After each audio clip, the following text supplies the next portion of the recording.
Christ is risen. Indeed he is risen. Peace be to you. Do you love that little greeting that the Lord gives after the resurrection? Let's say it like this. Do you like this little greeting, peace be to you, that Christ gives after the crucifixion, after his suffering and his death, and after all of them scattered about, and left him. And he comes and he says to them, peace be to you. And they receive that. They receive that. It is the Lord. And the Lord, whenever he comes, he brings peace. And that could be in a huge crowd, or it can be into a single human heart. But whenever he comes and wherever he goes, he brings this peace which is beyond all understanding. It's not the kind of peace that we contrive, that we manufacture just by an agreement of some kind. He sweeps through us with this peace. And if you will receive it, you will receive it. So there's the Paschal season. There's this holy, empty tomb peace of the resurrection that we're all basking in right now. And maybe more so than usual. This kind of peace which is for each of us to comprehend, for each of us really to experience in the depth of our being. And we have a lot of alone time, if you will, to experience that. But it's there nonetheless. And when we eliminate all the kind of extras, the superfluous part of the Paschal season, the part which is like the icing on the cake. When we greet each other physically, with kiss of peace and Paschal joy, when we share Paschal food with each other, when we sing exuberantly with each other, shout with each other, all of that, as you can see, it can be stripped away, and still you can have this greeting of Christ. Peace be with you all. This is our Christ. This is our risen Christ. Now, there are definitely some, I can say this with certainty, who may, I don't want to say that they don't believe that, but they have doubt about that. They have doubt that Christ is risen. They might even have doubt, that he can do anything, this peace of his. How can it be so when this is happening? Thomas, he didn't experience Christ, his first appearance on the 8th day, or on the first day. On the 8th day, when Christ came back, then he experienced it with the other apostles. But he had to first of all hear their explanation. And many times we hear lots of words, lots of explanations. And Christ is not, you can't capture the peace of Christ and the blessing of Christ in an explanation. He is peace. He is peace. He is love. He is the joy of his resurrection. He submitted himself to death, descended into Hades, and brought back with him all the captives and rose from the dead. So that experience can't be explained. That experience needs to be fulfilled in our own hearts, needs to be believed, needs to be embraced. So, what happens when many circumstances of life maybe don't match up with that? Well, look at Thomas. He's still living in the crucifixion era. Think about it. He's still living in the time when they were all trembling and shaking and mealy-mouthed, hiding in the upper room, He's still living there. He doesn't believe that Christ is risen. He says, unless I see, unless I touch, I will not believe. Well, that's a pretty strong statement. That's a rather, on the one hand, you could say that's a rather arrogant statement. But look what Christ does with that. He takes that doubt and the arrogance in that doubt even. That's okay. That's okay. He takes that and he makes it plain for the whole world to see through Thomas, through the eyes and through the hands of Thomas, that he is indeed our Lord and our God. Do we always have to touch? Do you always have to see? Do I always have to trust my own senses? Do I always have to be like right there in the thick of things and saying, okay, I need to da-da-da-da? Well, God is showing us something now. We're not all here. We're not all in the thick of it. And yet, do you not believe? Do you not experience the joy of Holy Pascha on maybe even a deeply noetic place or scale that you never were able to before? I don't know. That's up to each of us, right? That's up to all of us. Because when Christ comes to us, right, we need to be open to him. He came to Thomas and said, you do this thing, and thus it will fulfill all righteousness. Just like he said to John the Baptist when he doubted at the time of the baptism. Let us do this thing. Go ahead, put your hand and put your finger and do not be faithless, but be believing. Now, many of us have doubts these days. We have doubts about, am I doing the right thing? Am I living the right way? You know? Many times we even go outside of ourselves and say, is the church doing the right thing? Is it matching up with Christ? You see, all the doubts, all those doubts can be healed, in the human heart. This is where they need to be somehow fulfilled. Not outside of ourselves. The answers outside will come when the answers inside come, first of all. Right? This is a very refreshing time. In some great sense, it's a very holy time.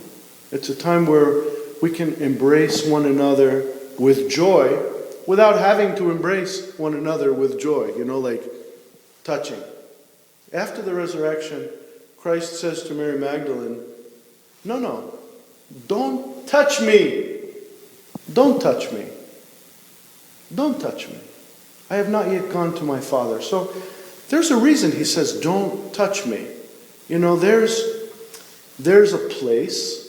Is there a better word than place? There's a condition beyond physical bodily touch, which is now we're in a new realm. Now we're in the realm of my body as a body of light. Our bodies can become, in the next life for sure, transfigured. And we don't need all of this, endorphins or hormones or all of that. So somehow we acquire now, these spiritual endorphins, these spiritual hormones. One of my favorite elders, Elder Joel Giannakopoulos, one time he was riding a bus in Athens, and everybody and this was back in the 40s or 50s of the last century, and so everybody stops. The bus driver stops because there's a big commotion at a church.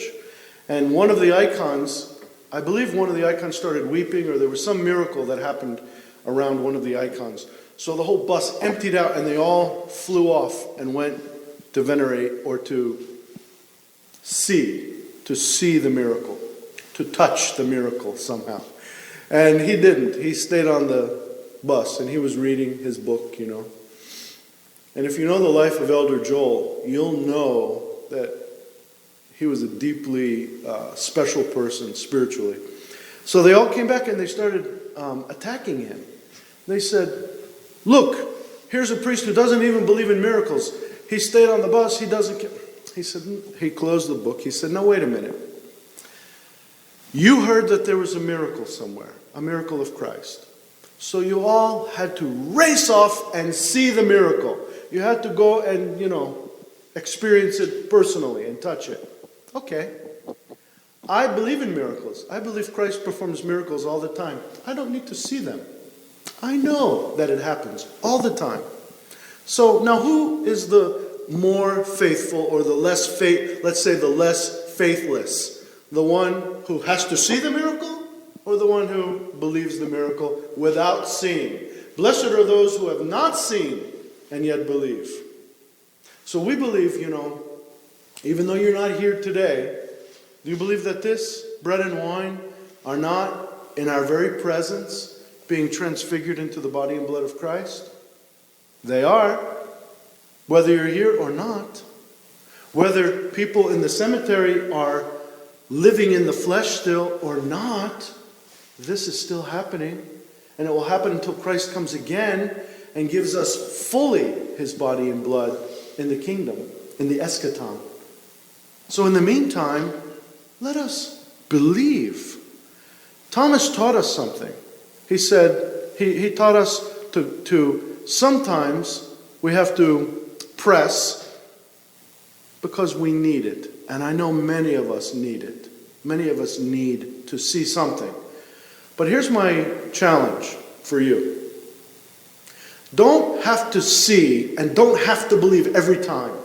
I mean, not believe, but touch. You have to believe every time, all the time.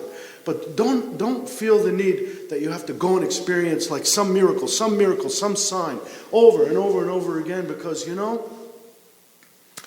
this is a little bit dangerous. The first time, yeah, a few times when God gives it to you as an experience or as a gift, and that's great. When we are blessed to go on a pilgrimage to see like a holy, miraculous place, beautiful, But if I have to see something, if I have to personally touch it, or taste it, or hear it,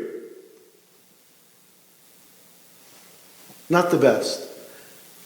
I need to do better. I need to graduate from that. I need to get better and better and better at being a believer in my heart, being filled with the peace of Christ. When he says, peace be to you, that should be enough. And how many times in the liturgy do we say, peace be to all? It's enough. It's enough to have the peace of Christ without having to see everything. You see this iconostasis? There's many reasons why it's here. But one of the reasons is because you don't have to see everything. In the real traditional places, they keep everything closed. Not during Pascha, but everything closed all the time, so that they'll only open it up when they do the entrance. Why? Because you don't have to see anything. It's not a show. I don't have to see it to know that it's happening. In the monasteries, like on Monathos, all the chairs are lined up like around, and then the more you develop, what's the word? The more you mature, the older you get, the higher in rank you get in the monastery, then you get closer to the holy altar. But the closer you get, the chairs start rearranging. So there, if you're like the lowest, like the novice, you're out here and you can see. But then the higher you get, your back is to the altar. My back is to the holy table. Outside of the wall, of course. But my back is to the holy table. Why? Because blessed are those who have not needed to see, or have not needed to hear over and over and over, or touch over and over again. They believe. And the more experience, the more maturity that we get, we need to be like that. We will be like that. I don't need to see like a million signs and miracles. I need simply peace, the peace of Christ. It's enough for me. It's enough for me to leave this life in that kind of peace. Thank you, blessed, holy Saint Apostle Thomas, for giving us that bridge, that stepping stone into an unseeing belief, an untouching belief. In our cases today, you remember the last time you received, literally, you tasted the holy mysteries. Do you believe that they're gone now? That they've disappeared off of the face of the earth? No. We cherish the memory of the last time we've received the holy mysteries. And we cherish the memory of the next time we will receive the holy mysteries. That's faith. That's belief. And that's the love, the longing love to be with Christ and to be always in His peace. Christ is risen. Hristos anesti. Hristos voskreσε. Al-Masih ca. Hristos a înviat. Ta Christ aeria. Christ is risen.